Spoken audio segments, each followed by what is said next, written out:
Let me call upon Tanzania. Maintenant, il est temps d'inviter d'abord. Karibuni hapa ya Malawi. Asante sana. So I don't know whether I should continue in Kiswahili because the chair understands it.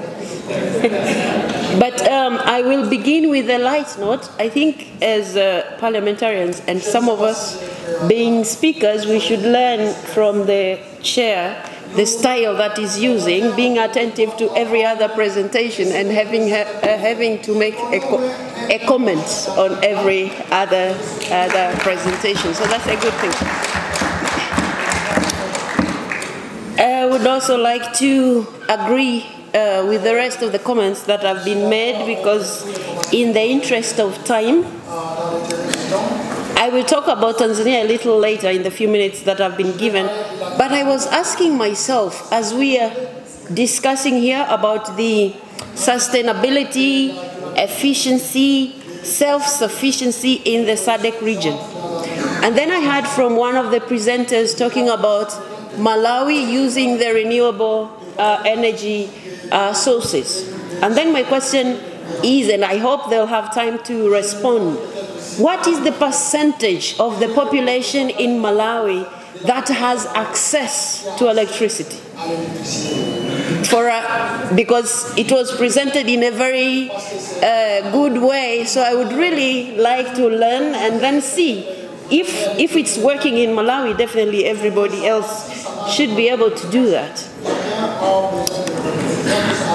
And I think it's important for all our countries to have that sense of how many people in our respective countries have access to electricity. It's important because when we meet in these big gatherings, it's so easy to explain, the projects and programs in our respective countries. But I must commend the lady from Madagascar, the Deputy Speaker.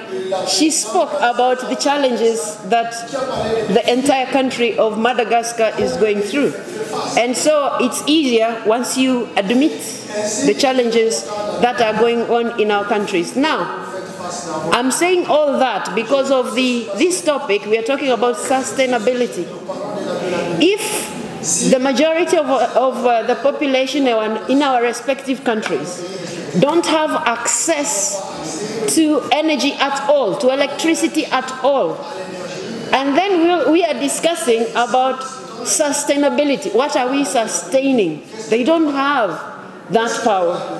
And we are talking about clean energy. They don't even have that dirty energy. So, so we have to be realistic. We have to be realistic. It's true, we talk about climate change. We talk about the fact that it is our responsibilities to ensure that we protect the globe. Yes, it is true. But when you consider that most of the SADC countries, we are still in the dark, maybe we should be looking at solutions that are going to give our people access first, and then start from there cleaning up whatever is dirty. And I had here, we are talking about women and the fact that they use firewood, they use charcoal. I mean, I was looking at the statistics from the presentation here. From the look of things, Tanzania, we are using LPG at 4%. What about the rest of the countries? And I'm not going to, speak in this meeting like Tanzania is doing so well. No. We have plans to move, but we haven't really started, so to speak. Because if you're talking about 4%, that's very low. But even us now, as the elite, as the leaders in those countries, what do we use in our houses? Don't we use charcoal? What are our families using? We can't. We have to lead by example if that's what we are saying. And I was looking here at the load shedding. Some of our countries have developed so much that the load shedding is actually put on the internet so that our citizens can actually go to the internet and see when they will actually have power. And we are talking about sustainability. What is it that we are sustaining? We should look at the practical solutions for our countries instead of looking at what others are saying in other places outside SADC, where they already had power for a long time and they have used a similar methods that they are now preventing us from using. I don't think we should buy into that. But now my time is running. Now back to Tanzania. We are making some progress. Recently we signed the host government agreement in order to develop our liquefied natural gas projects. So we hope, because in the presentation it came out very clearly that Tanzania is supposed to participate in the bucket, so to speak, for the energy in SADC. We will do that, and we are in the process of doing that.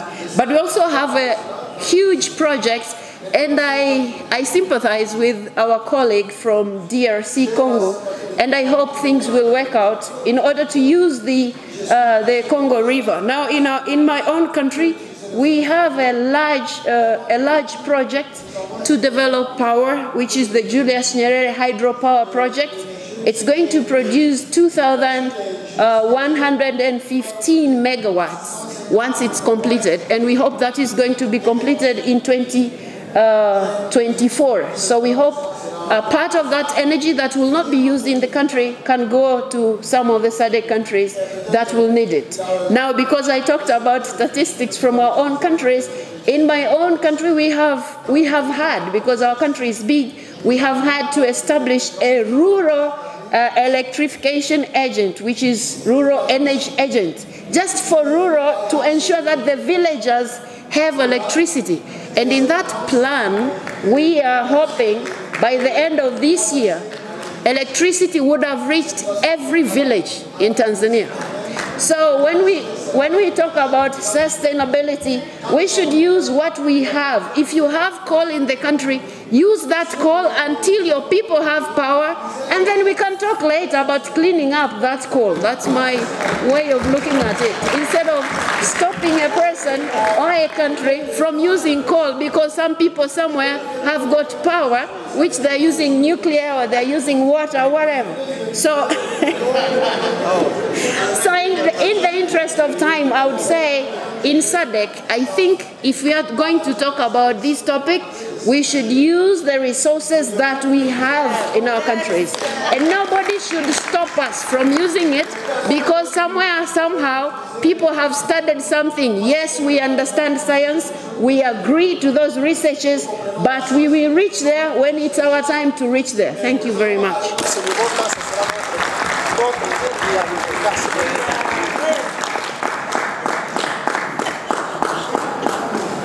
Asante sana from Tanzania.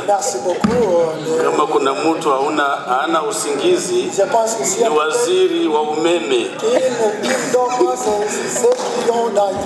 If there are ministers who have sleepless nights in the region, these ministers of energy or ministers of petroleum, it is very challenging. I'm not going to answer for the technocrats, but they will come in. You are right what you are saying, that we need also to have regional integration. Malawi was hit by Cyclone Ana, and we lost 130 megawatts. That was on the 24th and 25th of January this year. But you can ask, why the lights are not going off? There is a magic which we are doing in order not to lose power. On peut se demander pourquoi la lumière ne s'éteint pas. Il y a une petite magie que nous utilisons. And I would like to urge the parliamentarians Et je voudrais demander à mes collègues parlementaires to remove all these obstacles d'enlever, de mettre de côté sous ces défis in order to achieve the intended goals of access to energy. afin que nous puissions aboutir à notre but commun, ce qui est accès à l'énergie. Malawi and Tanzania, we are developing Shangwe River basin. Malawi et Tanzanie, nous développons le bassin de Shangwe, rivière Shangwe. Which will be giving us both countries power sharing. Ce qui va nous produire de l'énergie. Almost 190 megawatts. En plus de 190 mégawatts. Malawi has hydropower plants in one river. Malawi, nous avons which is not also very good for security. Dans une rivière. Suppose the cyclone Anna hit Nkula, the first power plant, and then goes to the second power plant, and then to the third power plant. Malawi was going to be in dark. So putting all eggs in one basket is not very, very good. Time has come that countries should have mini-grids. And also these mini-grids in all small rivers with the new technologies which are coming up.